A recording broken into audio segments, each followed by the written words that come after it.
Buenas noches. ¿Me escuchan? Por favor, escribir en el chat si me escuchan, por favor. Vamos a apuntar un poco el audio.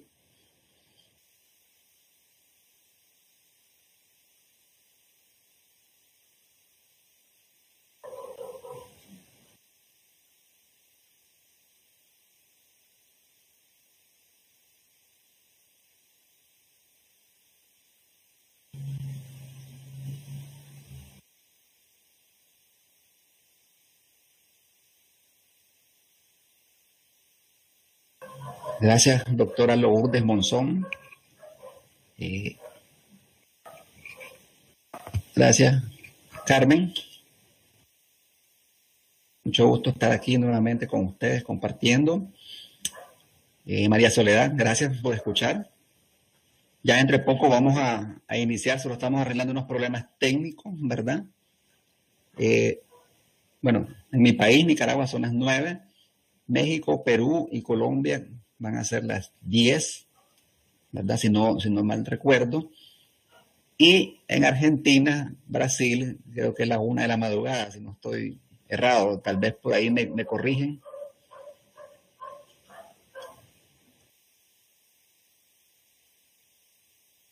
Gracias, Jaime. Es un placer estar dándote la bienvenida públicamente a nuestra eh, gran organización denominada Red Latinoamericana de Pediatría y Neonatología. Muy pronto vamos a tener el gusto de tenerte por acá. Ya me están ahí corrigiendo un poquito. En Argentina son las 23:46. Pues,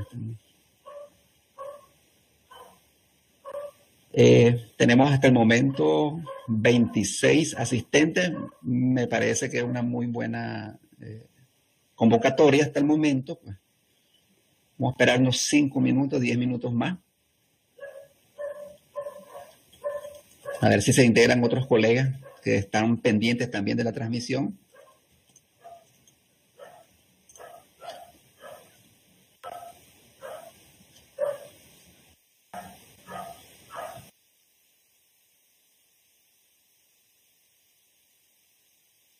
Gracias, Nubia. Gracias, Paulo Mar. Tenemos una buena representación de Perú. Estamos viendo Ecuador también, México, Argentina.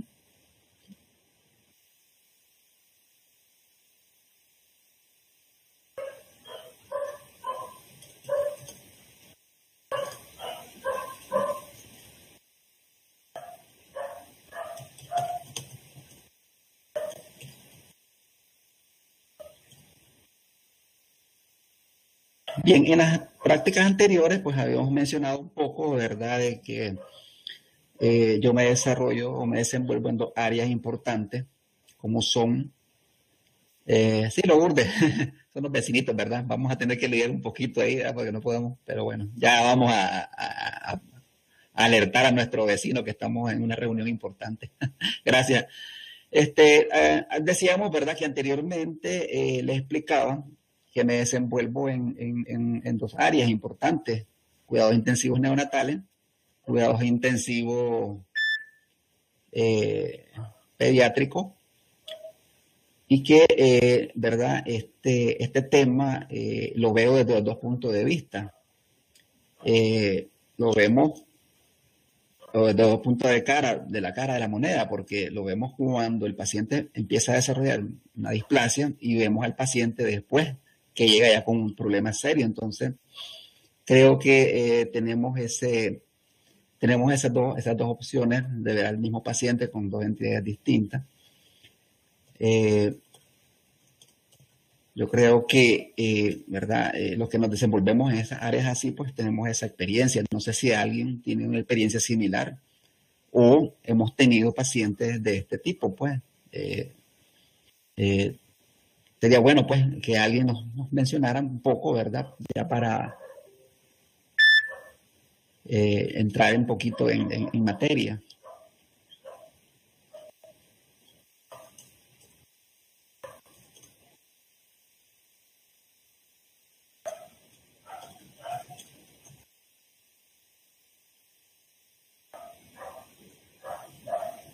Bueno, no sé, ¿alguien tiene alguna experiencia propia?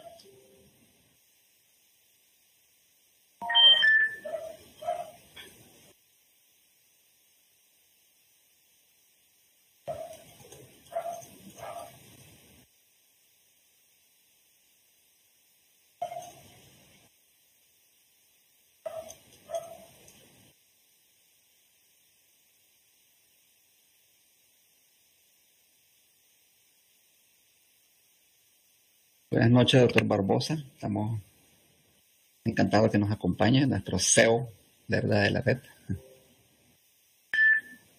Bien, tenemos 33 participantes. Creo que, ¿verdad? Vamos a esperar tal vez unos 5 minutos, ¿verdad? Para dar un poco más de chance. Parece que está entrando más gente.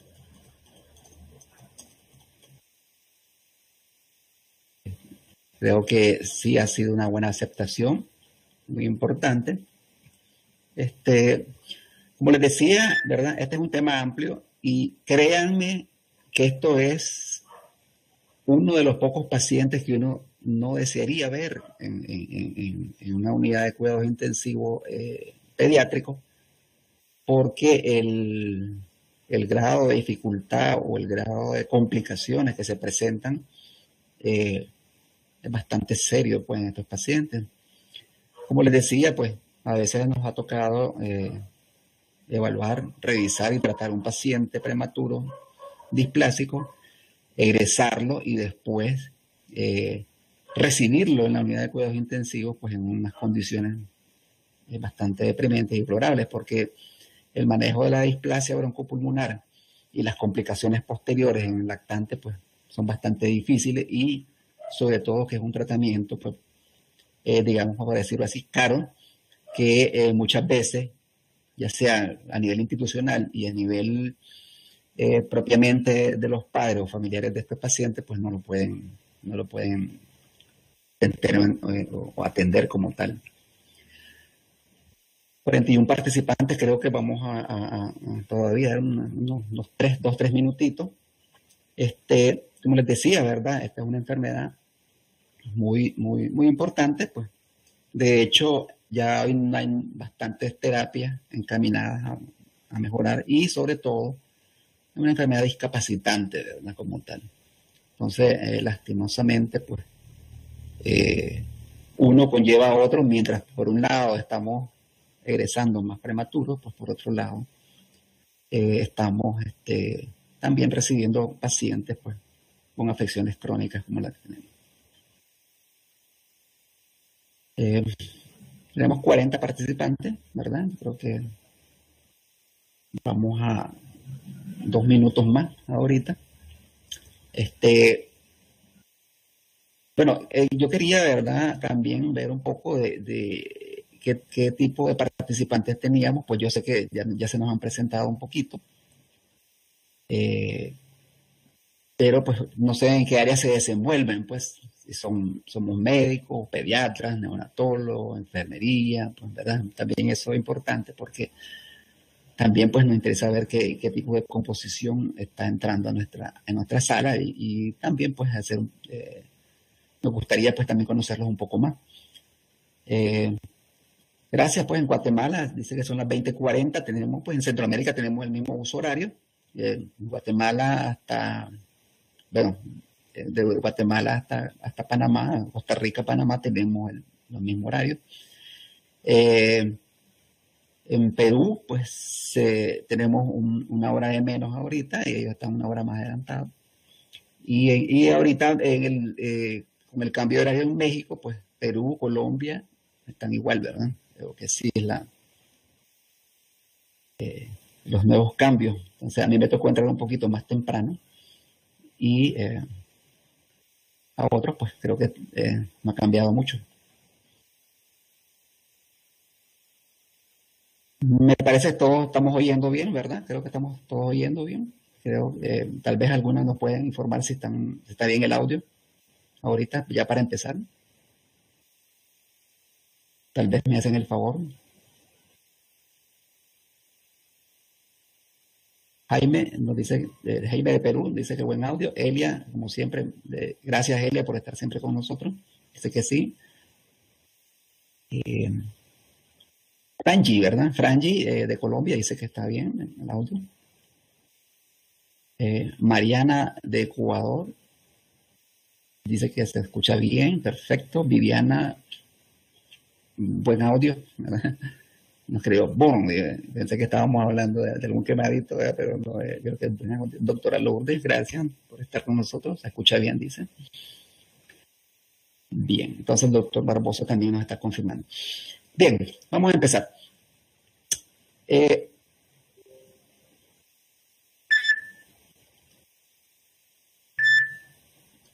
tema de hoy, ¿verdad? Displasia broncopulmonar, es un tema muy interesante porque refleja un aspecto crónico. La idea el día de hoy, ¿verdad?, es abrir el módulo de enfermedades respiratorias en el neonato. Después vamos a irle, o ya estamos publicando qué temas vamos a ir dando. Entonces empezamos con displasia broncopulmonar. Es una clase un poco larga, pero realmente yo creo que sí merece la atención de todos, ¿verdad? Porque es una enfermedad. En principio, para definirla como tal, tenemos que valorar tres aspectos. Es crónica. Cuando hablamos de cronicidad, hablamos un poco más de 14 días de un paciente que tiene una enfermedad que está prevaleciendo en él. Ocurre específicamente o mayoritariamente en neonatos pretérminos, pero también puede darse en pacientes de término. Pero lo más importante, además de estos aspectos, es que estos pacientes están recibiendo un soporte ventilatorio, ya sea con ventilación mecánica o con suplementación prolongada de oxígeno. Entonces, dentro de la definición y el concepto, tenemos que, en principio, establecer que es una enfermedad crónica, neonato prematuro mayoritariamente, y que tenemos, o el paciente ha tenido, que usar ventilación mecánica o suplementación de oxígeno prolongada como tal. Hablando un poquito de la historia, encontramos que Nordway en el 67 describió un concepto clásico de injuria pulmonar, básicamente que refería a inflamación y fibrosis del parénquima en, ya decíamos anteriormente, en recién nacidos pretérminos que habían recibido este tipo de ventilación. O sea, estamos hablando prácticamente de más de 50 años de esta enfermedad. Este cuadro, Nordway, pues, lo describió como displasia y lo definió específicamente como el uso de oxígeno más allá de los 28 días de la edad con una radiografía de tórax anormal. ¿Qué ha pasado? Sin embargo, pues el uso de esteroides prenatales, surfactantes y el mejor cuidado ventilatorio ha incrementado la sobrevida de estos neonatos, que por ende pues, han sido de muy bajo peso al nacer. Y esta presentación que nos hacía Nordway en el 67, ¿verdad?, ha cambiado un poco, ya que estos pacientes, a pesar de que tienen problemas pulmonares crónicos, o sea, van más allá de los 14 días, a menudo se resuelven al alta o son problemas leves. Entonces es muy importante porque cuando se hizo la descripción inicial, pues el surfactante, los corticoides, etcétera, no prevalecían como prevalecen hoy en día. Sin embargo, esta ha sido una de las enfermedades que más se ha estado modificando en el concepto. Así que, por ejemplo, en el 88, Shannon notó que además de requerir oxígeno a los 28 días de edad, también se refería a las 36 semanas de edad postmenstrual y que esto podía predecir un poco más, ¿verdad?, la enfermedad pulmonar como tal. Es así como Shannon también, además de la recomendación de los 28 días de oxígeno después del nacimiento, se utilizara las 36 semanas, o sea, utilizáramos dos conceptos para ir prediciendo el daño pulmonar crónico.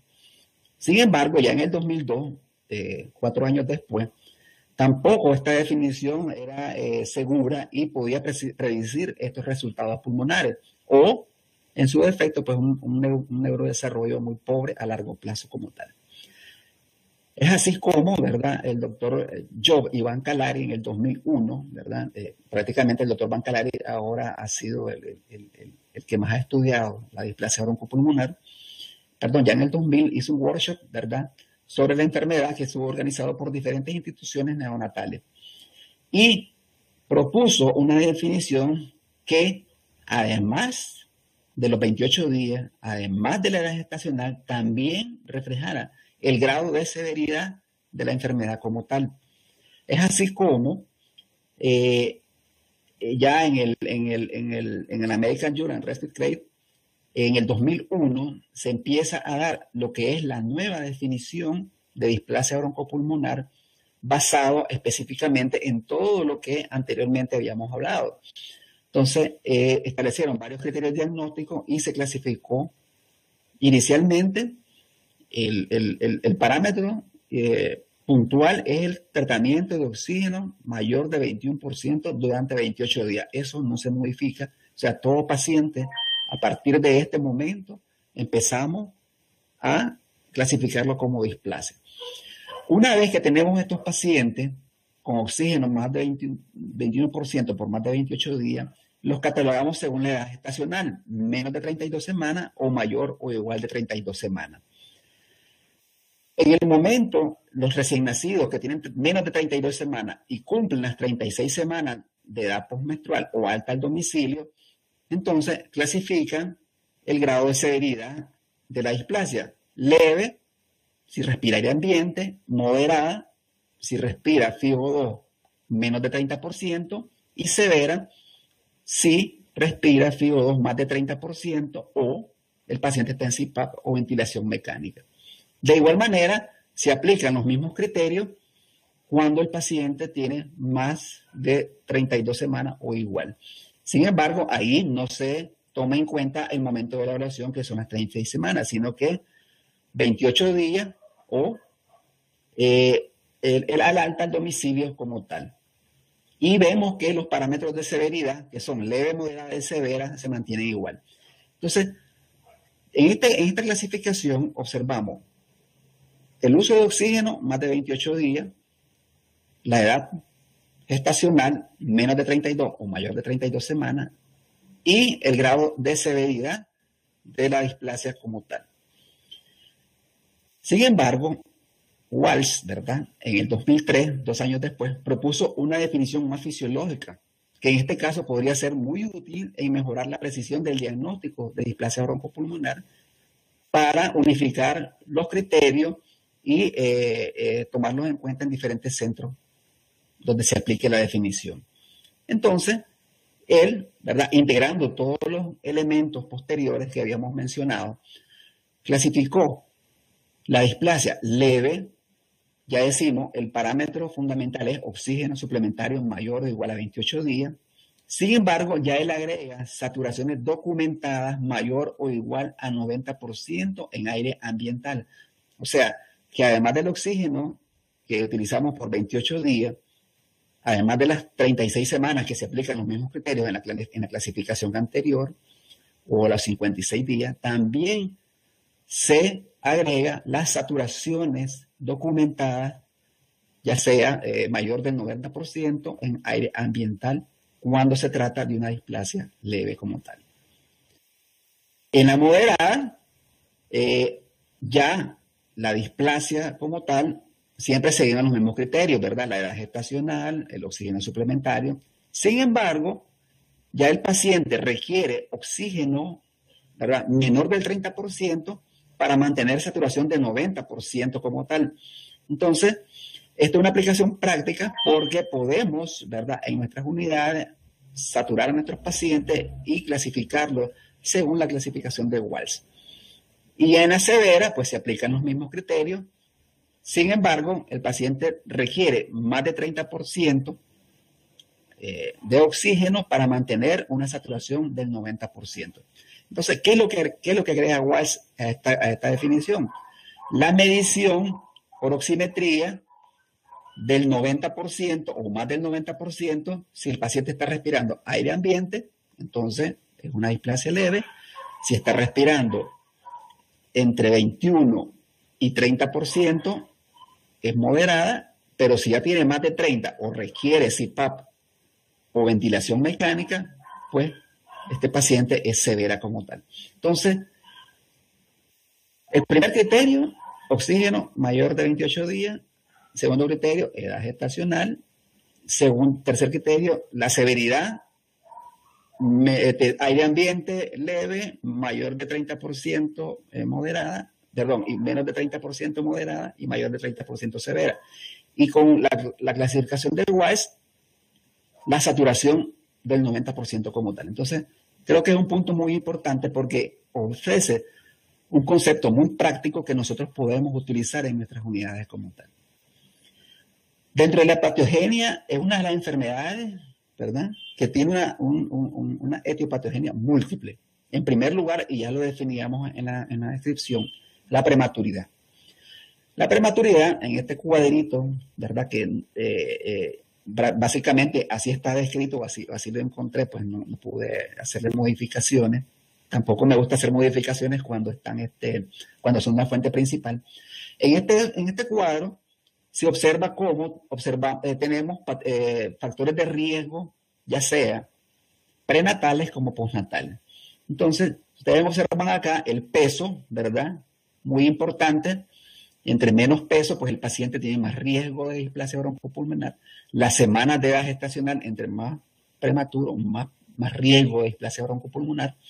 Y tenemos un efecto, ¿verdad?, en la femenina, en las mujeres, ¿verdad?, que también pudiera tener a la hora de la enfermedad, pues un peso tal vez no significativo, pero sí se menciona en este estudio que la mujer pues también puede padecer de displasia broncopulmonar mucho más que los varones. Ya cuando el paciente nace, o ya está fuera del vientre materno y lo tenemos en nuestra sala, pues el ducto arterioso, lo que es la sepsis más el ducto arterioso, la corioamnionitis y un SR severo son los factores de riesgo que tienen un peor pronóstico para la enfermedad como tal. Entonces, muy importante que a la hora de evaluar a nuestros pacientes veamos qué factores de riesgo tiene, porque a partir de ahí o en este momento vamos a ir viendo la severidad de la enfermedad como tal. ¿Y qué factores están implicados en esta patogenia, pues, de la enfermedad pulmonar crónica? En principio, ya lo decíamos en la definición, el uso de oxígeno, pero también el bolo o el barotraumatismo producido por la ventilación mecánica. Si esto se conjuga con una inmadurez pulmonar, hace un daño pulmonar agudo, con una lesión tisular, con una inflamación, que a la vez hace una lesión vascular. Y esto es muy importante, esta lesión vascular aumenta la permeabilidad a nivel vascular, que produce una hipertrofia de la capa muscular en una vascularización disminuida. Esta lesión del aumento de la permeabilidad como tal induce reparación tisular, ¿verdad?, que se puede dar y a partir de ahí se puede clasificar la severidad de la displasia como tal. Si nosotros le agregamos otros factores que ya mencionábamos, como la infección, la inflamación, el edema o el ducto, o la susceptibilidad que tiene este recién nacido al daño pulmonar, pues evidentemente la enfermedad va a ser un poco más severa. Y aquí vemos pues algunos aspectos anatómico-histológicos, patológicos, como son lesión de la vía aérea, metaplasia del epitelio, la hipertrofia del músculo, las lesiones intersticiales, el edema, un aumento de fibronectina, que es una enzima que vamos a ver, que es muy importante en el diagnóstico, aumento de las tasas y alteración en la división alveolar como tal. Entonces, como vemos, la principal injuria viene específicamente de la terapia que nosotros hacemos, oxígeno suplementario o un bolotrauma o un barotrauma producido ya sea pues por un ventilador mecánico o en su defecto pues un CPAP como lo hacemos hoy en día. Entonces mencionábamos que la prematurez o la prematuridad es inversamente proporcional a la enfermedad. Entre más pequeño, edad gestacional y menos peso, pues la incidencia es mucho mayor en este tipo de pacientes. Entonces, entre más chiquito, mayor enfermedad. Hay una susceptibilidad de este neonato que obviamente se refleja en la inmadurez anatómica y que al momento de reparar este pulmón por la injuria, pues está totalmente disminuida. O sea, no hay reparación en este pulmón como tal, no hay un daño que puede ser permanente. Y obviamente este pulmón prematuro está muy expuesto a oxígeno suplementario, a una ventilación mecánica que puede causar un déficit de surfactante y a la vez prolongar o deteriorar más a nuestro paciente, como lo señalábamos anteriormente. También hay una defensa antioxidante que está muy disminuida durante el evento hiperóxico como tal. Entonces el paciente no se puede defender de los radicales de oxígeno como tal y el daño puede ser mayor. El hierro libre, ¿verdad?, que se encuentra dentro de los eritrocitos es mucho menor a la gestacional y obviamente este hierro libre se cataliza de forma radical a hidroxilos tóxicos que también son especies reactivas, ¿verdad?, que pueden lesionar directamente este pulmón. Y fíjense, muy importante, los alvéolos apenas recién empiezan en las 32 semanas y es ahí porque se ha hecho la clasificación de la displasia en base a la edad gestacional, 32 semanas o más de 32 semanas. Entonces, si un prematuro lo tenemos menos de 32 semanas, probablemente tenga pocos alvéolos como tal. Y esto hace que el desarrollo pulmonar programado básicamente esté disminuido y los alvéolos no se desarrollen adecuadamente, por lo que se da lo que se llama simplificación alveolar característico de la displasia como tal. Bien, hablamos un poquito de la prematurez, pero vamos a hablar un poquito de la ventilación mecánica como parte de la etiopatogenia. Y fíjense bien, la intubación reduce considerablemente el flujo mucociliar que ocasiona una injuria prácticamente en la mucosa y que a la vez introduce patógenos y gases exógenos directamente a la vía aérea. O sea, todo paciente que intubemos, pues probablemente, aunque sea una intubación exitosa y por muy corto tiempo, siempre hay problemas en el flujo mucociliar y hay una lesión mecánica en ese sentido. Ya cuando el paciente está en una ventilación de un ventilador, obviamente los volúmenes pulmonares altos pueden ocasionar esta injuria, que es lo que denominamos el VIDI, o en inglés VALI, ¿verdad?, que es la injuria pulmonar producida por la ventilación. ¿Y cuál es el principal injuria que se hace con el ventilador? La sobredistensión pulmonar. Básicamente, cuando tenemos volúmenes pulmonares altos, hay una sobreextensión del pulmón y este pulmón ya sobreextendido, pues obviamente disminuye o hay una retención de neutrófilos en la circulación pulmonar que a la vez liberan muchos mediadores inflamatorios, ¿verdad? Entonces, además del volutrauma, o sea, el volumen alto que ocasionamos, también permeabilizamos a nivel vascular, ¿verdad?, vascular pulmonar, produciendo también un edema pulmonar que también es lesivo para los alvéolos como tal. Entonces, como vemos, ya más o menos vamos dando pautas de cómo tenemos que ir manejando estos pacientes, porque ya entendemos un poco la etiopatogenia o la fisiopatología de la enfermedad como tal.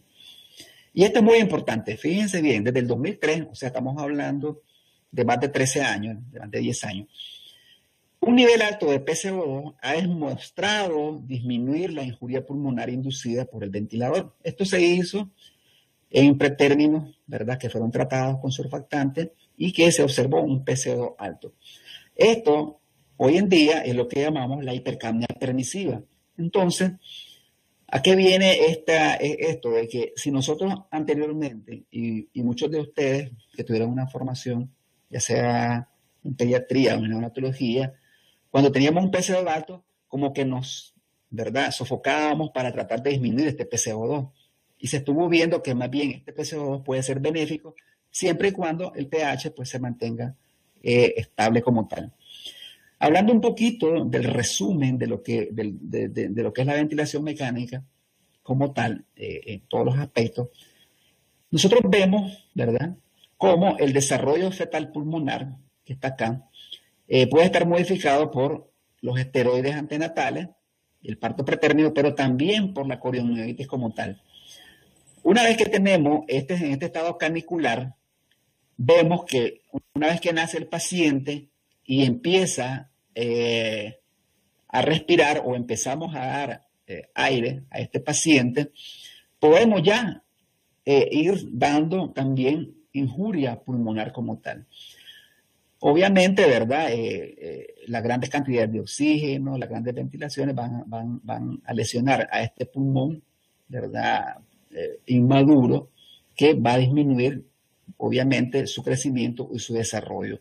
El paciente está sometido a la ventilación mecánica, oxígeno, la infección que traía de una corionitis probable o otro tipo de infección, se abre el ducto, el fluido de líquidos aumentados, hablamos un poco de edema pulmonar por la apertura, ¿verdad?, de la membrana alvéolo capilar, y entonces hay un aumento de los fluidos y obviamente, ¿verdad?, esto produce grandes lesiones en este pulmón como tal, y aquí tenemos, ¿verdad?, el resultado final que sería la displasia como tal. Entonces, dentro de las terapias que pueden atenuar esto, pues sería una apertura pulmonar gentil, esteroides postnatales, pero también una adecuada nutrición y antioxidantes como tal. Si vemos las diferentes etapas en que se puede dar esto, tenemos un estado canicular, un estado sacular y un estado alveolar como tal. Básicamente, ¿verdad?, la lesión se produce en el estado sacular y alveolar. Entonces, aquí es donde tenemos, ¿verdad?, la patogénesis como tal, y vemos la gran cantidad de factores que nosotros tenemos que estar pendientes para que este paciente no tenga, pues, un resultado adverso negativo. Entonces, esto es lo que le mencionábamos anteriormente, la injuria pulmonar producida por ventilación mecánica. Entonces, los excesivos, ¿verdad?, volúmenes pulmonares altos, un PEP también muy discreto, ¿verdad?, pueden producir volutrauma y ateletrauma como tal.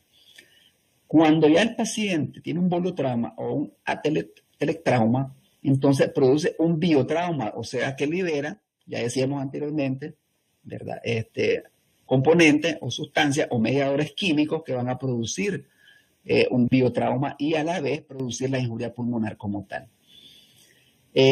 Cuando tenemos el volutrauma o el ateletrauma, ¿verdad?, entonces incrementamos el soporte ventilatorio y volvemos al círculo vicioso, ¿verdad?, y así sucesivamente hasta que el paciente pues cae básicamente en la enfermedad crónica como tal. Entonces nosotros vemos aquí, por ejemplo, que el biotrauma también induce respuestas inflamatorias, edema de pulmón y a la vez, ¿verdad?, una alteración que no es homogénea en la ventilación pulmonar y volvemos nuevamente a hacer las injurias como tal. Quiero que se ha mencionado con tantas lesiones, con tanta injuria pulmonar, de que la displasia es una enfermedad multiorgánica como tal, porque también todos estos fenómenos respiratorios pues nos dan una inestabilidad hemodinámica que también pues nos puede hacer tener mal pronóstico en el paciente. Entonces, como vemos, la cascada, ¿verdad?, es un círculo vicioso de lesiones, lesiones y lesiones. Entonces, lo importante es la prevención y tener en cuenta mucho los factores que nosotros podemos modificar en el manejo de nuestros pacientes como tal. Ya habíamos hablado un poquito del estrés oxidativo, pero ya sabemos que de tanto oxígeno que le damos al paciente, pues este es tóxico, libera radicales, por ejemplo, H2 de hidrógeno y peróxido de hidrógeno, y óxido de nitrógeno.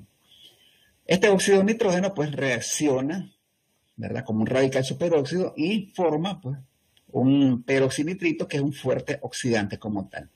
Estas especies, ¿verdad?, reactivas de oxígeno pues también liberan a nivel de la mitocondria algunos factores que hacen que ésta muera en el citosol, síntesis de proteínas disminuida, inactivación de surfactantes, ¿verdad?, y peroxidación de lípidos de membrana que también permiten una permeación de esta membrana como tal. Entonces, con solo poner oxígeno, empezamos a crear especies reactivas como tal y empieza la cascada nuevamente, ¿verdad?, de elementos que van a producir lesiones importantes ya a nivel mitocondrial y a nivel de síntesis de proteínas. Ya decíamos, ¿verdad?, estos radicales están ligados mucho a los macrófagos y a los neutrófilos como tal, que también liberan, ¿verdad?, más radicales de oxígeno como el peróxido de hidrógeno. Ya sabemos, ¿verdad?, que es un prematuro y obviamente hay deficiencia importante de estas enzimas antioxidantes. Entonces, estos radicales tóxicos pues van a andar circulando porque no hay una adecuada actividad enzimática como tal. Y el glutatión, ¿verdad?, que es un antioxidante que se produce básicamente en el hígado, está limitada porque también la función hepática en nuestro prematuro pues está altamente limitada. También estoy un poco hablando de la exposición antenatal de mediadores proinflamatorios, ¿verdad? En este caso, pues, estamos hablando de citoquinas, anafiloctinas, factores necrosis tumoral, etcétera, ¿verdad? Una serie de factores proinflamatorios que, al igual que los otros mediadores que son liberados anteriormente y pueden ocasionar daño importante, entonces la inflamación es uno de los factores que debemos de tomar en cuenta como parte de la patogenia de la enfermedad. Y aquí hablamos un poquito de la fibronectina. La fibronectina, bueno, la fibronectina también es un marcador de parto prematuro. Esto se toma a nivel vaginal y esto indica que el paciente puede tener, la paciente puede tener un parto prematuro como tal. Sin embargo, ya en el niño, ¿verdad?, esta es liberada por macrófagos alveolares y está asociada directamente, óigase bien, con desarrollo de fibrosis pulmonar. ¿Qué quiere decir esto? Que si esta fibronectina nosotros la encontramos presente, entonces casi podemos decir de que el paciente va a tener una fibrosis, o sea, una lesión pulmonar importante. También tenemos niveles alterados de interleuquina, el 6 y 8, en las secreciones alveolares, porque ya decíamos, con solo que intubemos a este paciente podemos producir una injuria, ya disminuimos la barrera mucociliar y esto empieza a producir neutrófilos y también estos mediadores químicos como tal. Y algunas citoquinas que nos pudieran ayudar, como la interleuquina 10, están totalmente disminuidas, pues, evidentemente, por la prematurez de nuestros pacientes. Y al estar disminuidas las defensas, pues obviamente las otras empiezan a proliferar como tal. Muy importante, ¿verdad? Y esto creo que ha sido un tema, pues, que todos lo dominamos, que paciente que tiene corioniditis probablemente vaya a tener displasia broncopulmonar. Muchas veces la corioniditis es subclínica, no se puede diagnosticar o no se diagnostica, o es muy difícil de diagnosticar cuando hay un parto pretérmino como tal.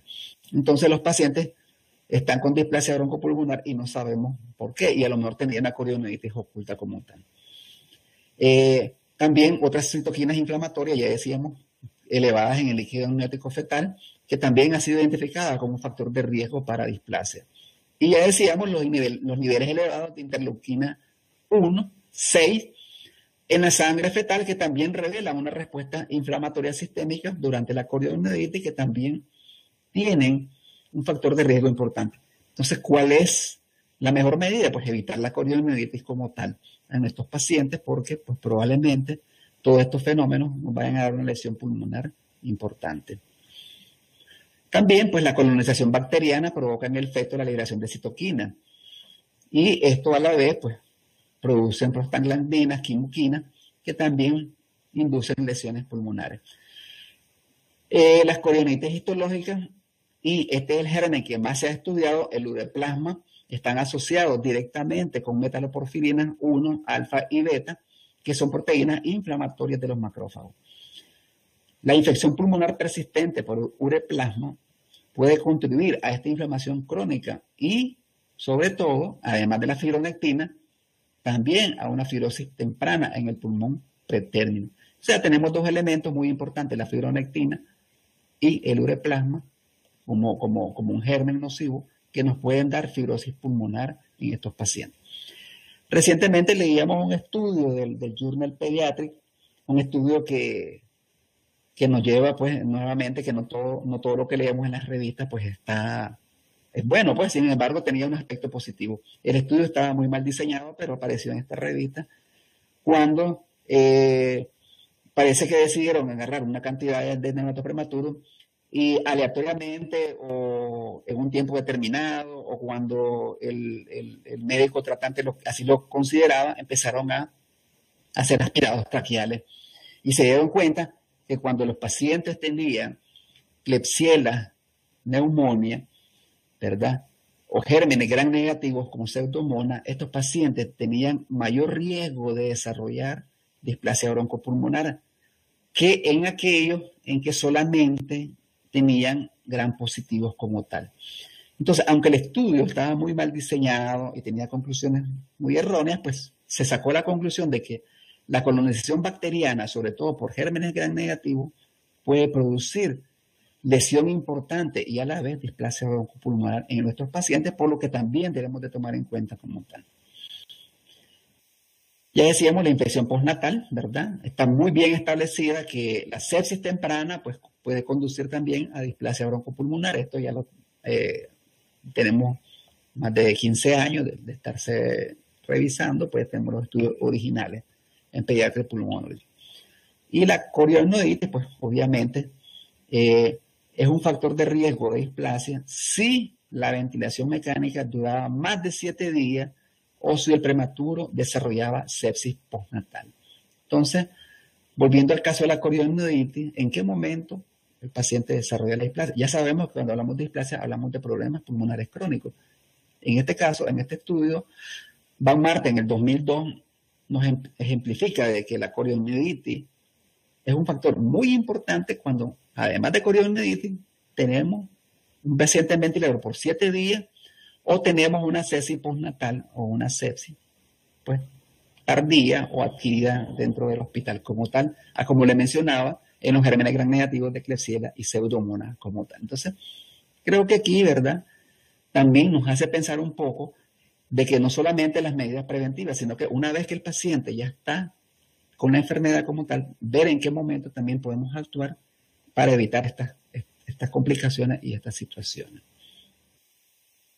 Y el ducto arterioso, como mencionábamos anteriormente, pues el que se abra el ducto es un factor de riesgo muy importante. Este flujo sanguíneo de izquierda a derecha afecta negativamente el intercambio gaseoso y, lógicamente, la función pulmonar como tal.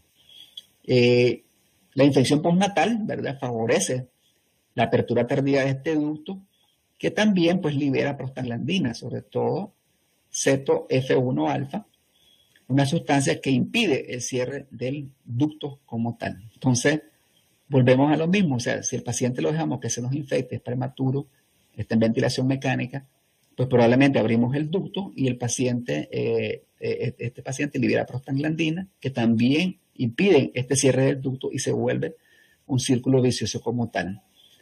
Entonces, pues como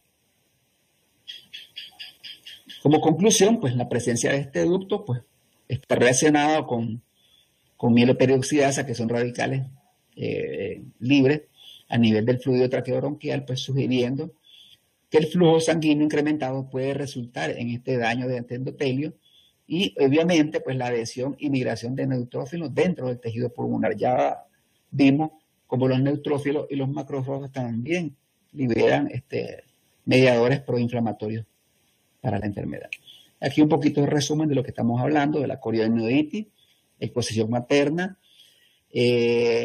a la citoquina intrauterina, resucitamos al paciente con oxígeno, iniciamos esta ventilación, el paciente se nos infecta y estos dos aspectos muy importantes pues nos dan una respuesta inflamatoria pulmonar y obviamente hay una cicatrización con fibrosis, ya decíamos por qué, se inhibe completamente la alveolarización y un desarrollo vascular, pues hay pocos alvéolos, poco desarrollo vascular y el paciente nos cae básicamente en displasia como tal. Y aquí vemos, ¿verdad?, en esta laminita muy interesante, cómo los factores en la patogénesis, ya un resumen hablando de todos los factores, influyen en esta enfermedad pulmonar crónica a nivel del prematuro. Y aquí quiero pues que pongamos un poco de atención. Los factores prenatales, insuficiencia placentaria, preeclampsia, hipoxia materna, inadecuada nutrición en la madre, corticoides antenatales, pero sobre todo el fumado, ¿verdad? El fumado, o ya sea pasivo o activo en el medio ambiente, y la infección son factores que exponen a este prematuro como tal. Ya sabemos que el desarrollo pulmonar y el sistema inmune, pues lógicamente están disminuidos Y sobre todo, hay un tipo de predisposición genética a la displasia como tal. Ya esto se ha visto estudiando gemelos homocigotos, que es probable de que esta predisposición genética también contribuya a la enfermedad como tal. Entonces, una vez que el paciente ya nace, nos encontramos con factores postnatales.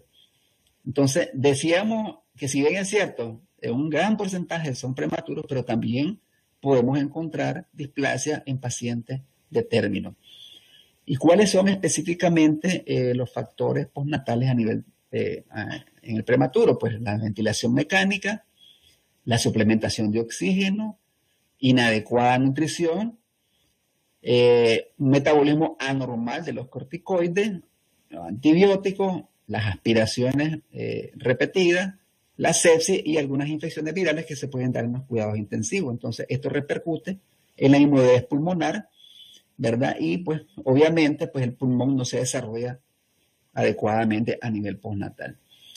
Y en el de término ya mencionábamos la infección, los alergenos y el medio ambiente, ¿verdad? Contaminado con tabaco o el fumado, ya sea activo o pasivo. Sin embargo, la predisposición genética se da mayoritariamente en el paciente de término, porque si un paciente no va a tener tanta injuria pulmonar como tiene un prematuro, entonces, ¿cómo se explica muchas veces, además de la infección como tal, que el paciente tenga una displasia broncopulmonar y es un paciente de término? Entonces se ha explicado por la predisposición genética como tal. Entonces, si nosotros tenemos un paciente de término que reúne las características importantes de la definición y además ya hemos encontrado infección y otros medios, pues probablemente esa predisposición genética es lo que lo está llevando a la enfermedad como tal, a diferencia del prematuro como tal. Entonces creo que quede claro que esta predisposición genética se da más en estos pacientes de término. Y ya viene la cascada que decíamos anteriormente, la inhibición de los alvéolos, la inhibición del desarrollo vascular y nos da la enfermedad pulmonar crónica. Es un cuadrito muy, muy interesante, ¿verdad? Que nos resume muy bien la enfermedad. La fisiopatología, esto es muy importante porque, ¿verdad? El signo patognomónico, ya decíamos anteriormente, de la displasia, es la permeabilidad de la membrana alveolocapilar. Todo empieza por ahí. La permeabilidad está alterada y ahí empieza el edema, empieza la inhibición de muchas enzimas proinflamatorias que nos ayudan a mejorar al paciente y etcétera, ¿verdad? Ya decíamos que la inflamación altera, ¿verdad?, el desarrollo normal de los alvéolos a nivel de vasos sanguíneos también. Células inflamatorias, radicales tóxicos de oxígeno, lípidos, etcétera, se secretan mucho más, ¿verdad?, cuando hay una inflamación como tal, producto de esta permeabilidad alveolo-capilar de la membrana a nivel de los alvéolos. Entonces, signo patognomónico del estadio es la permeabilidad de esta membrana alveolo-capilar. Y aquí se las traemos registradas. Entonces, esta permeabilidad es el principal factor, ¿verdad? Como decíamos, patognomónico. Y aquí vemos cómo la albúmina entra, las citoquinas empiezan a proliferar, los factores quimiotácticos igual, los factores lipídicos, disminución del surfactante, pues y obviamente ya viene toda la cascada de las lesiones. Entonces aquí se activan los macrófagos como tales y empiezan a liberar todas las citoquinas como tal. Entonces, muy importante, ¿verdad?, que este signo es el que está de primera instancia y que cuando ya a nivel histológico lo estamos viendo, quiere decir que el paciente nos está desarrollando la displasia como tal. Bueno, ya decíamos que el pulmón del prematuro sufre esta injuria pulmonar, se inhibe completamente el alvéolo y los vasos sanguíneos. Ya decíamos también que los alvéolos solo aparecen en las 32 semanas de gestación, pero también, ¿verdad?, este factor de crecimiento del endotelio vascular está involucrado en la angiogénesis y la vasculogénesis, que obviamente, al ser un prematuro, va a estar totalmente disminuido y promueve la enfermedad como tal.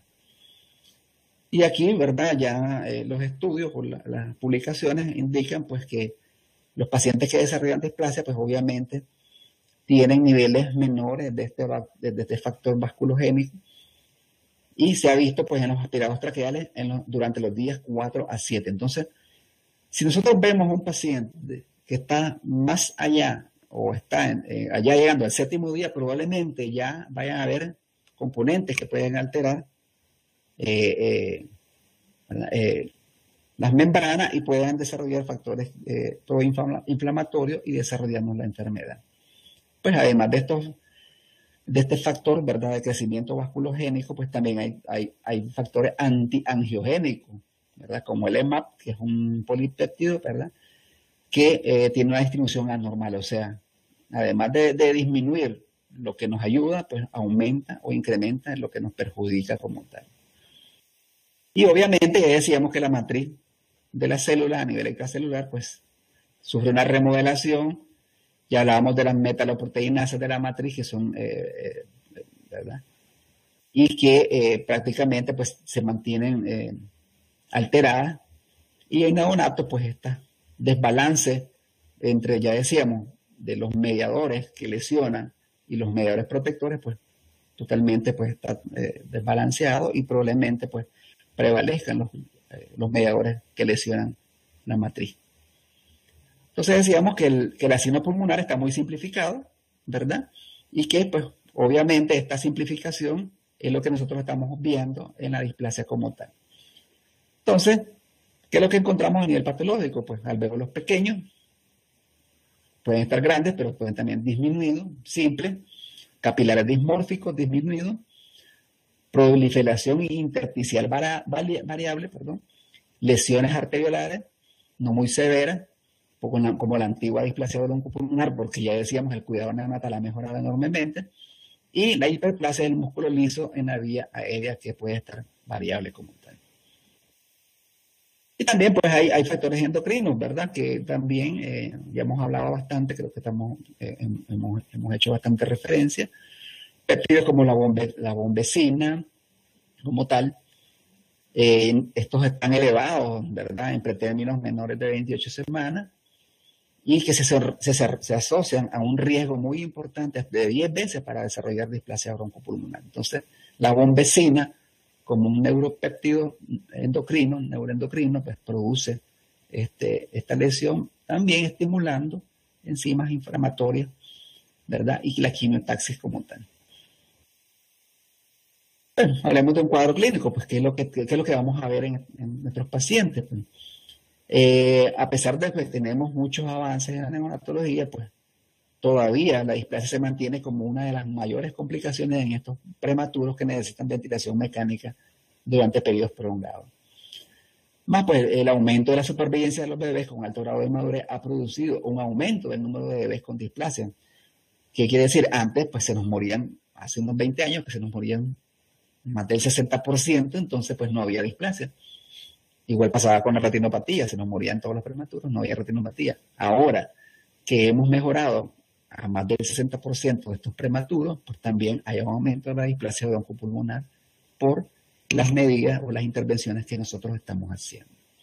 Entonces, en el tipo clásico o severo de displasia, pues esto era lo que predominaba antes, ¿verdad? Porque era cuando no había corticoides prenatales o no había terapia surfactante. Entonces estos niños necesitaban ventilaciones con presiones altas, concentraciones de oxígeno grandes, como tal, que ya habíamos mencionado, el VALI, la injuria pulmonar producida por la ventilación, que conllevaba a la inflamación y la fibrosis. Gracias a Dios, pues esto ha ido disminuyendo. Ya en el tipo, estos niños, ¿verdad? Pues tenían ventilación por más de 14 días, había cambios radiográficos importantes, tales como de densidades, opacidades, cambios císticos a nivel de la cisura, y dependían de oxígeno pues, mucho tiempo, y estos cambios pues, se evidenciaban como hiperinflaciones y atelectasia en estos pacientes. Pero ya cuando nosotros empezamos con el tipo suave, que quiere decir que con los cuidados neonatales ya mejorados, los corticoides, el SDR, la ventilación gentil, pues estos pacientes tienen unas formas clínicas más leves, ¿verdad? No es que no se presenten, pero son más leves.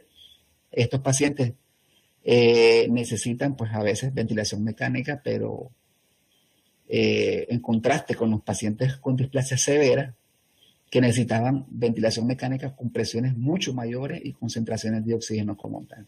Entonces, ya esta definición, pues más suave, quiere decir de que por el cuidado prenatal que nosotros hacemos como tal, entonces las presentaciones son un poco más leves. Una vez que ya el daño está hecho, ¿verdad? El neonato también puede requerir un incremento de la concentración de oxígeno, o sea, se vuelve el círculo vicioso, el periodo de ventilador por mucho tiempo, ¿verdad? Y para destetarlo, pues necesitamos bastante tiempo y obviamente mantener ese oxígeno suplementario por meses inclusive como tal. Y fíjense muy bien, ¿por qué el paciente se enferma? Pues porque ya tiene una lesión pulmonar. Entonces, el paciente, las exacerbaciones clínicas, pues ocurren básicamente por la infección que se sobrepone y por la insuficiencia cardíaca derecha que el paciente manifiesta o desarrolla como tal. Entonces, un paciente constantemente que ya tiene una displasia y se nos está enfermando, pues probablemente sea por infección sobreimpuesta, ya sea virus, bacterias, hongo, lo que sea, pero también por un problema pulmonar de insuficiencia cardíaca como tal. Entonces, es aquí donde tenemos a los pacientes que nos llegan a los cuidados intensivos pediátricos con infecciones o problemas cardíacos producto de lesiones pulmonares en el periodo neonatal. También tienen broncoespasmos, episodios de cianosis, hipoxemia crónica como tal. Entonces estos pacientes frecuentemente los encontramos ahí. Anormalidades directamente en la función pulmonar, como por ejemplo disminución de la compliancia o la distensibilidad, disminución del volumen pulmonar y resistencia de la vía aérea que están incrementadas, lo que producen atrapamiento aéreo. Por eso estos pacientes cuando les ataca un virus, ¿verdad? Y les da bronquiolitis, pues es un cuadro catastrófico porque básicamente todo el pulmón está tan alterado que su compliancia y su volumen pulmonar muy disminuido como tal. Entonces ya decíamos, ¿verdad? Tenemos un cuadro respiratorio inicial leve, algunos requieren ventilación mecánica por presentar muchas apneas o esfuerzo respiratorio insuficiente. Inicialmente, ¿verdad? Estos niños pueden necesitar bajas concentraciones de oxígeno para el distrés respiratorio, pero normalmente puede responder con un surfactante exógeno. Posteriormente pueden incrementar progresivamente su función respiratoria y necesitar más concentración de oxígeno y en ocasiones ventilación mecánica. Y tenemos a un recién nacido que presenta quejido, taquinea, retracciones intercostales, apnea, episodios de hipoxia, hipercapnia, escasa ganancia de peso, a pesar de que le estamos dando un aporte calórico adecuado. Y básicamente, pues, con todas estas condiciones, el paciente puede estar más o menos grave, pues, o puede durar más o menos la intensidad del cuadro. Entonces, tenemos un cuadro respiratorio típico pues, de los pacientes, por ejemplo, con los pacientes que quedan con bronquiolitis o neumonía. Sin embargo, pues el manejo pues, es un poco difícil y a veces los pacientes tienen que caer en ventilación mecánica u oxígeno suplementario. Pero ¿qué podemos hacer una vez que el paciente lo tenemos, ¿verdad?, en nuestra sala y queremos prevenir la displasia? Entonces aquí vamos a presentar algunas pruebas muy importantes de tratamientos farmacológicos que nos pueden ayudar como tal. Entonces, ya decíamos que la coriolmitis por ureplasma, ¿verdad?, es la que predomina o la que está asociada fuertemente a la displasia broncopulmonar. Entonces, se han diseñado estudios que si la acitromicina, que ataca básicamente al ureplasma, se pudiera utilizar. El nivel de evidencia es muy bajo. Cuando se hicieron los ECA pequeños, la reducción, demostraron una reducción significativa. Sin embargo, la calidad de los estudios es muy baja. Y sigue siendo preocupante, ¿verdad?, que el estar usando acitromicina nos pueda dar reacciones de resistencia en estos pacientes como tal. A pesar de que puede ser un nivel bajo, de que teóricamente la acitromicina puede atacar el ureplasma, no se recomienda de forma profiláctica como tal en estos pacientes como tal, como que están afectados. Entonces, es una recomendación débil basado en una evidencia de baja calidad. Entonces, no usemos acitromicina para el manejo de estos pacientes. El mejor tratamiento, pues se ha mencionado que es la cafeína.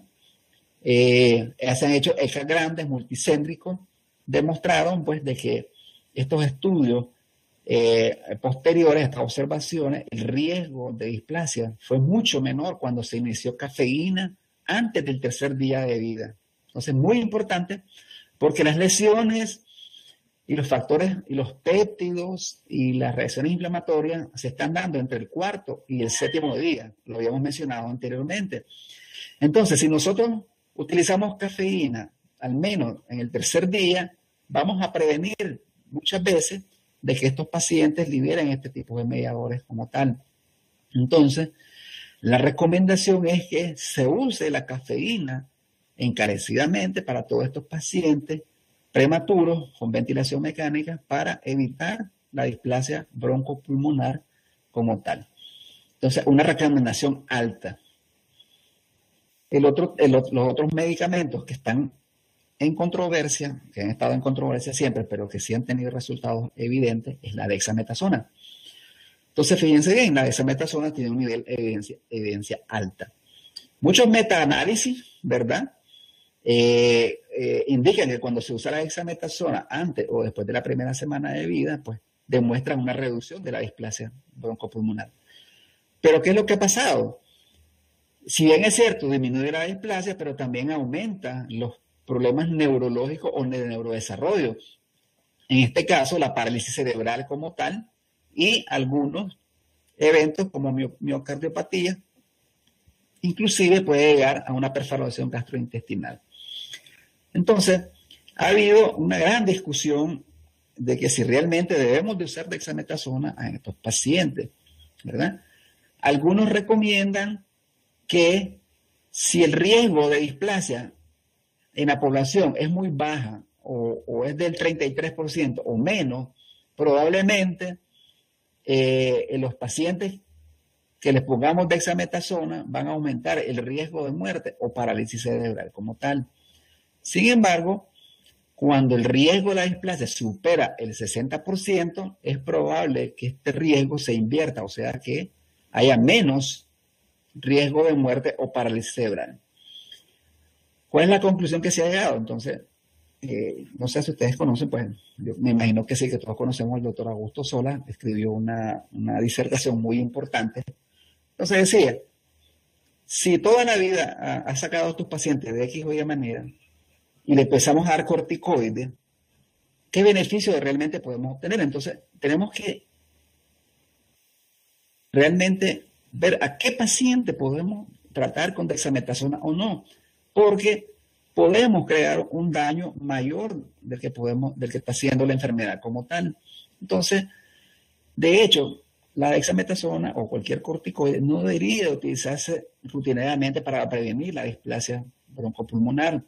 Y muchas veces, cuando se use el corticoide, la Sociedad Americana de Pediatría ha indicado que se firme un consentimiento informado por los padres para informar, ¿verdad?, sobre el riesgo-beneficio de estos pacientes como tal y así evitar lo que está de moda ahorita, que son las demandas. Entonces, la recomendación es débil basado en la necesidad de equilibrar los beneficios y los daños.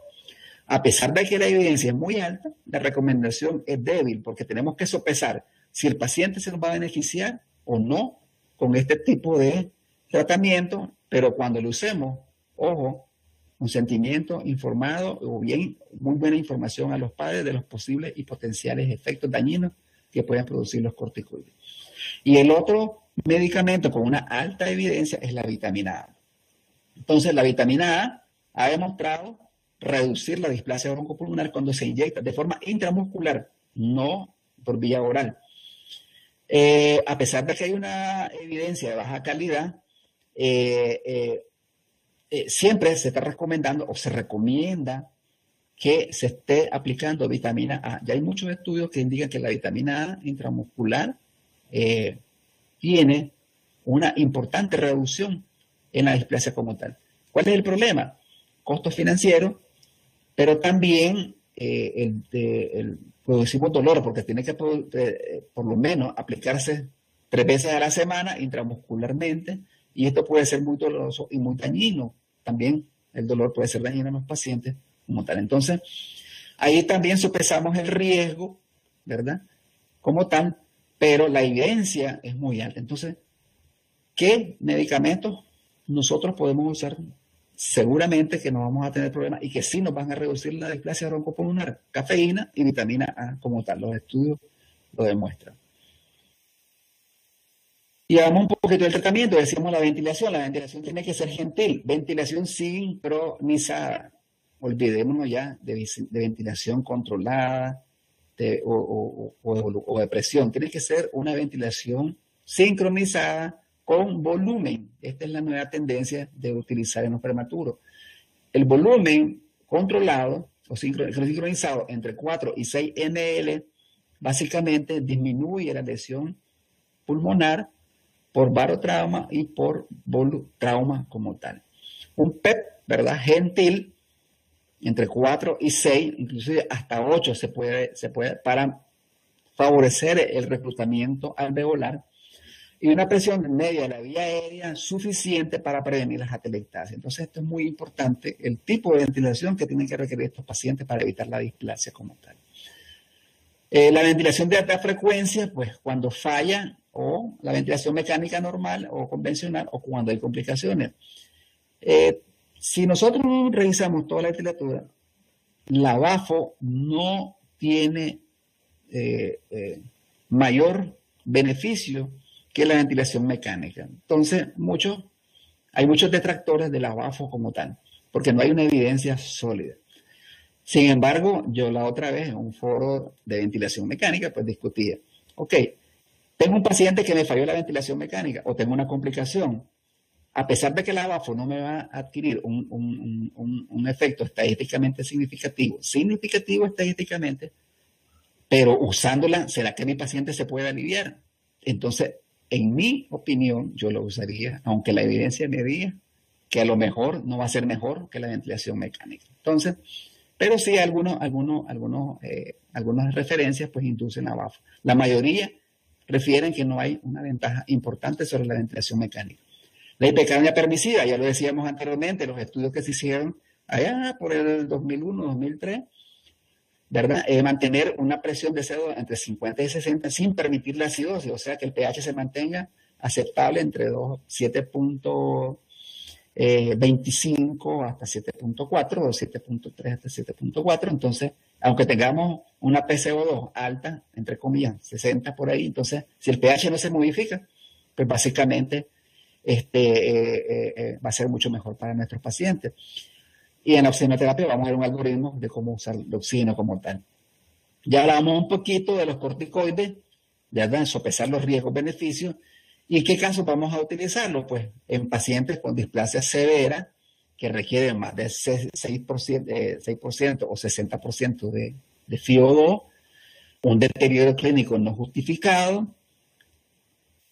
vamos a administrar pautas pequeñas, dosis bajas, y lo que les decía anteriormente, solicitar consentimiento informado a los padres sobre el riesgo-beneficio como tal.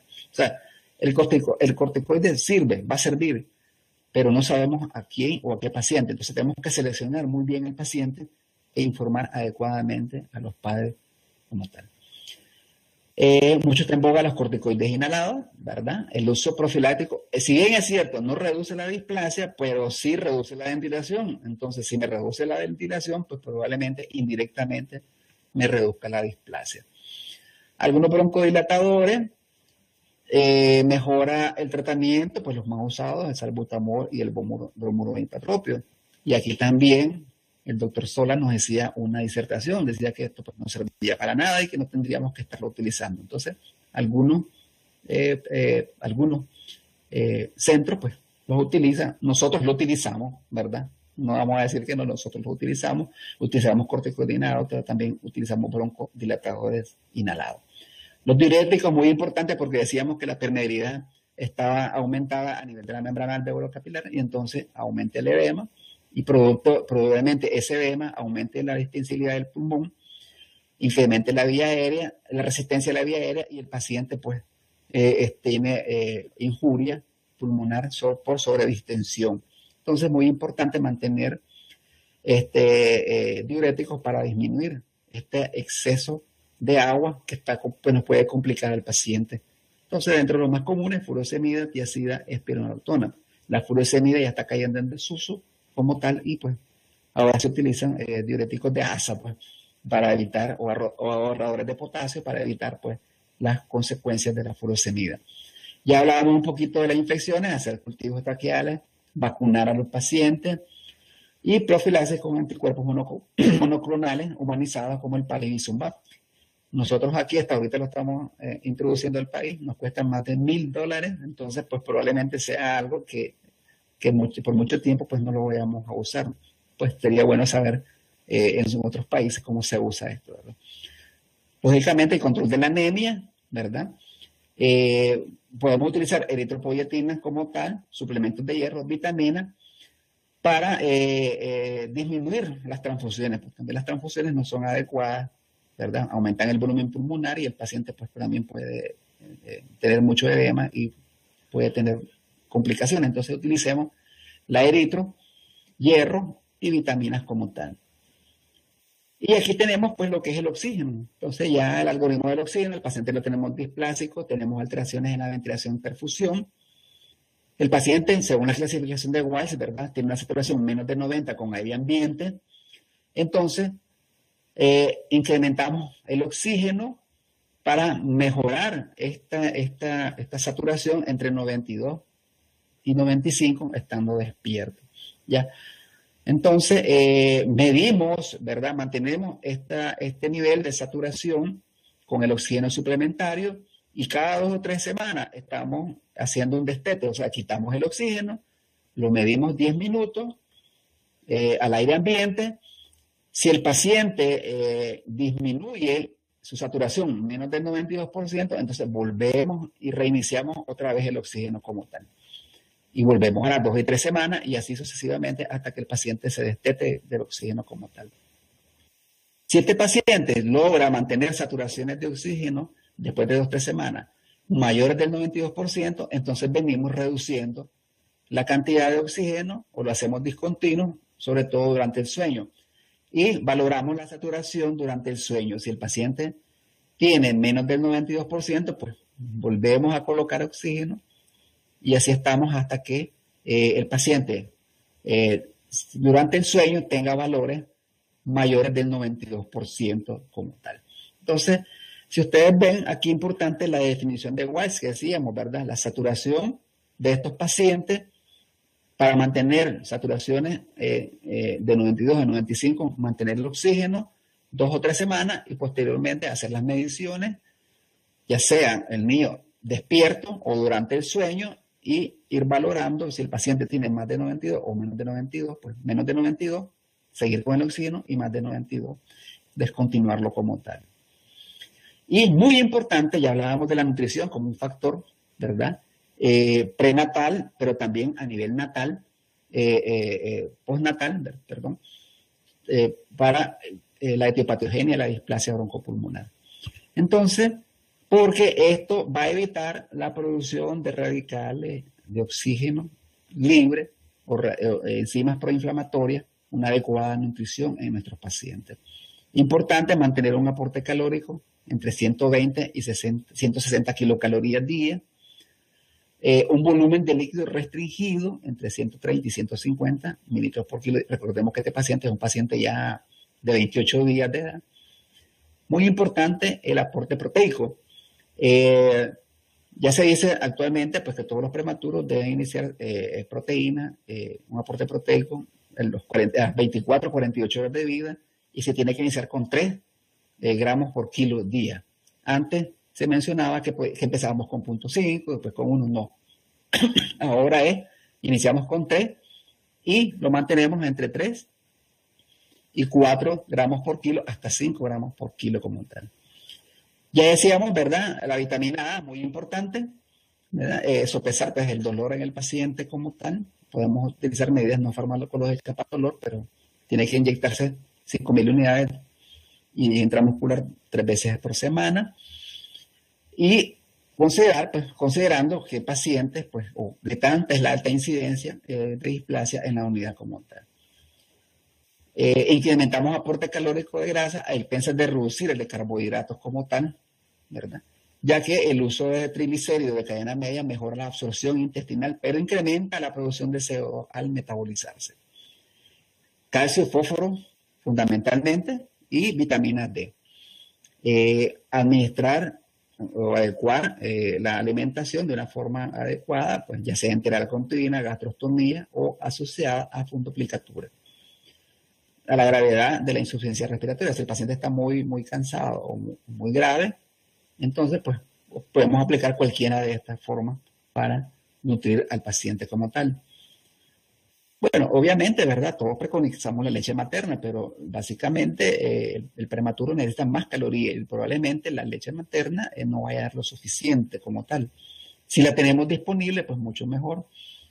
Si no, pues utilizamos fórmulas prematuros y para incrementar, pues, ¿verdad? La concentración o lograr los objetivos iniciales de calorías y de proteínas en estos pacientes. Y fíjense, muy importante, y hasta donde viene, ¿verdad? Que no todo lo que se resuelve fisiopatológicamente. Por ejemplo, la suplementación con vitamina E y selenio son antioxidantes muy buenos. Entonces uno diría, si mi paciente tiene falta de enzimas antioxidantes y yo le doy estas enzimas, vitamina E y selenio, entonces el paciente va a mejorar. Sin embargo, esto no se ha asociado, ¿verdad?, a una menor incidencia. Más bien, la vitamina E puede producir enterocolitis necrotizante e infecciones en los pacientes cuando se administra como tal. Entonces, como decimos, no todo pues tiene una explicación, no todo tiene una sustentación fisiopatológica, sino que basado en la evidencia nos estamos dando cuenta de que a pesar de que son buenos antioxidantes, no tienen ninguna importancia o tienen en manejo de la displasia como tal. Ya vamos a tener unos resúmenes, ¿verdad?, del protocolo de manejo. Si el paciente está displásico, pues respire espontáneamente o está en ventilador. Damos medidas de soporte, ajuste de líquido, ya decíamos cuánto, nutrición adecuada, los diuréticos ya los mencionábamos. Si teníamos FIO2 mayor de 3 o 30% o menor de 3 o 30%, si el paciente tiene hiperreactividad bronquial, entonces pasamos a la terapia inhalada, ya señalábamos los broncodilatadores, salbutamol y patropio, o los corticoides inhalados, la budesonida, pues que es la que nosotros más utilizamos. Si el paciente mejora, pues seguimos con las pruebas y le quitamos la terapia inhalatoria, pero si no mejora, pues seguimos con la terapia inhalatoria, diuréticos y las medidas de soporte, que son líquidos y nutrición adecuada como tal, y obviamente pues la oxigenación. Entonces un resumen pequeño de lo que hemos venido hablando, pero sobre todo de la importancia de la terapia inhalatoria como tal. Y por último pues tenemos las complicaciones, ¿verdad?, que se nos presentan en estos pacientes y algún tipo de manejo. Obviamente pues las infecciosas, ya decíamos que esto es lo que exacerba o lo que empeora al paciente displásico.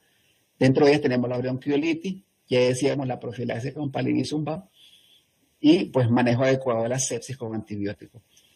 Problemas cardiovasculares como la hipertensión pulmonar o el cor pulmonar o la hipertensión arterial, pues obviamente tenemos que tener una evaluación cardiológica, darle nifedipina por la hipertensión arterial, óxido nítrico inhalado, sildenafil, ¿verdad?, que la evidencia dice que pues solo debería usarse en países de muy bajos recursos porque el tratamiento es obviamente el óxido nítrico inhalado, y lo vamos a ver en la clase de hipertensión pulmonar, o análogos de la prostacyclina, epoprostenol, antagonistas de la endotelina, boncentan o sintacectan. Hay otros más, ¿verdad? Pero básicamente estos son los que se han estudiado.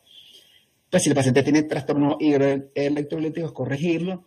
Ya sabemos que estos pacientes pueden tener reflujo gastroesofágico, darle procinético, domperidona, aunque la literatura dice que pues esto no tiene ningún efecto importante, lo pueden leer por ahí también, entonces que no hay pero pues aquí lo lo recomendamos en este protocolo, o el omeprazol, aunque el uso crónico de omeprazol pues también puede inducir sepsis como tal y pues neumonía asociada a la comunidad, o el tratamiento quirúrgico como tal. Ya en las obstrucciones de las vías aéreas, pues los pacientes que tienen edemas laringeos por las intubaciones prolongadas, estenosis subglóticas o traqueobroncomalacia por debido a la lesión, pues obviamente una evaluación otorrinolaringóloga y tratamiento, en este caso, pues láser, cirugía, lo que ellos crean conveniente. En renales, pues ya sabemos la evaluación nefrológica, perdón, y otros aspectos, pues la hipoacusia o la retinopatía del prematuro, pues la evaluación adecuada para cada una de estas entidades. Ya estos pacientes ya sabemos que tienen alteraciones en su neurodesarrollo, entonces la estimulación precoz. Y pues, ¿verdad? Aquí dicen socioeconómica, pues eso va a ser bastante difícil en nuestros países, pues apoyo social y económico.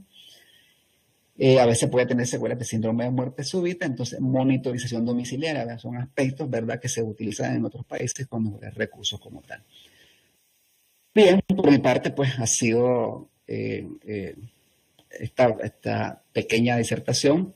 Se le va a proporcionar una literatura actualizada sobre cómo se hizo esta presentación, las preguntas del examen como tal.